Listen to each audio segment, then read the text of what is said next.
L'histoire commence au mois de mai 1775 à Castleton, au Vermont. C'est là qu'Ethan Allen, sa milice qui s'appelle les Green Mountain Boys, et des représentants de la colonie du Connecticut se préparent à prendre les deux forts britanniques, Ticonderoga et Crown Point. Le colonel Benedict Arnold, envoyé par la colonie du Massachusetts, vient d'arriver avec une mission identique. Que ce soit deux hommes de style contrasté, c'est le moins que l'on puisse dire. Le dimanche soir, nous sommes arrivés à Castleton, où le lendemain a eu lieu un conseil de guerre. Après des consultations et des discussions, nous sommes arrivés à conclure et à voter. Un regroupement de 30 ans devait se diriger vers Skinsborough et prendre possession de tous les bateaux qu'il y trouverait. Il restait environ 40 de nos hommes, commandés par le colonel Ethan Allen, avec le colonel James Easton, qui lui servait de second, et le capitaine Warner en troisième position.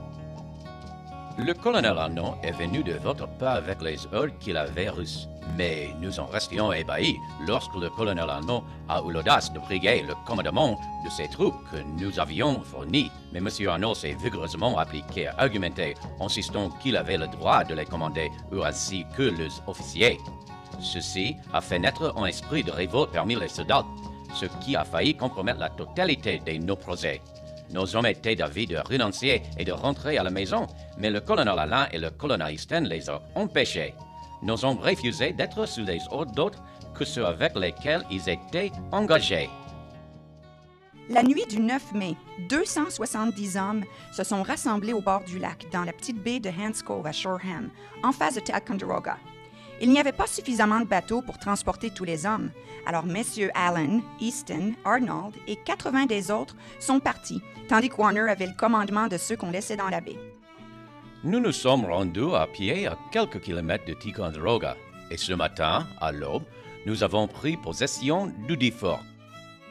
Le commandement du fort a été confié au colonel Ethan Allen. Le colonel Allen se refuse à renoncer à ses prétentions de commandant, ce qui crée beaucoup. Seth Warner, avec l'arrière-garde, a traversé le lac et a retrouvé Allen tôt le matin. On l'a envoyé avec une centaine d'hommes pour prendre possession des ruines du fort à Crown Point. Ayant été appelés auparavant à quitter leur terre près de Burlington, leur cousin Remember Baker s'est joint au colonel Warner à Crown Point. Notez le titre qu'Ethan Allen se donne ensuite. J'en déduis qu'alors qu'il est, le colonel Warner doit être en possession de Crown Point, des ordonnances, des provisions, etc. Les deux forts ayant été soustraits à l'emprise britannique, la mission principale était accomplie. Cependant, la joute pour accéder au poste de commandement s'avérait aussi féroce qu'auparavant. Voici les événements du point de vue de Benedict Arnold.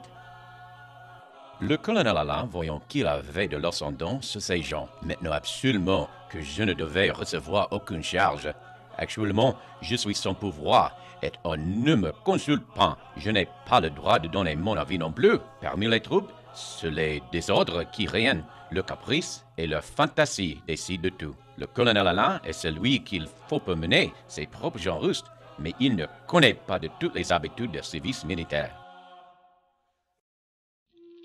Les colonels Allen et Easton se sont alors mis à faire en sorte que les Canadiens prennent la partie des colons contre la Grande-Bretagne. 2 lettres ont été rédigées, une adressée aux indigènes, l'autre aux Français. Vous remarquerez que l'importance de Crown Point s'y trouve rehaussée. Comme les Indiens sont des hommes bons et honnêtes, j'ai bon espoir que vous ne combattez pas aux côtés de roi George contre vos amis qui se trouvent en Amérique, comme ceux-ci ne vous ont fait aucun tort. Si vous, nos frères Indiens, ne combattez ni d'un côté ni de l'autre, nous resterons frères et amis, et que nous ayons des livraisons au fort au bord du lac, et vous aurez de rhum, de pain et tout ce que vous voulez. 2 jours après avoir envoyé cette lettre, Allen en a envoyé une copie à l'Assemblée du Connecticut. Dans la lettre aux Canadiens français, remarquez le nouveau titre qu'Allen et Easton se sont octroyés. Sans doute êtes-vous bien au courant de la guerre qui se livre déjà la Grande-Bretagne et les colonies.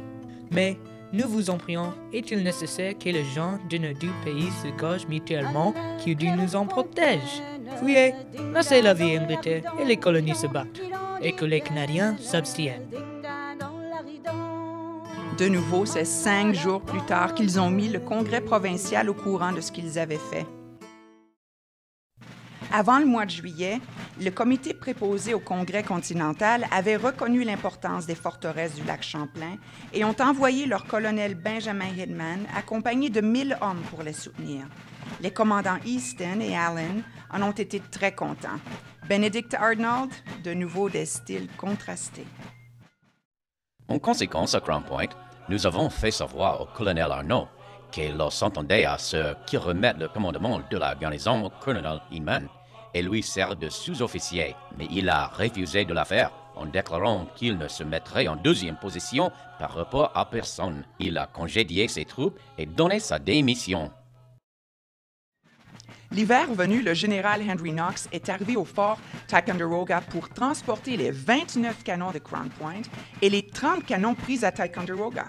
Les 54 431 kilos d'artillerie ont été transportés sur une distance de 322 km avec 42 chariots et 81 bœufs. Le général Knox a livré les armements au général George Washington. Celui-ci a placé les canons sur les hauts de Dorchester et a délivré Boston du siège britannique. C'est certain qu'Ethan Allen, Seth Warner et Remember Baker étaient des cousins qui misaient sur la valeur de leur terre, et non pas des chefs militaires ou des hommes politiques.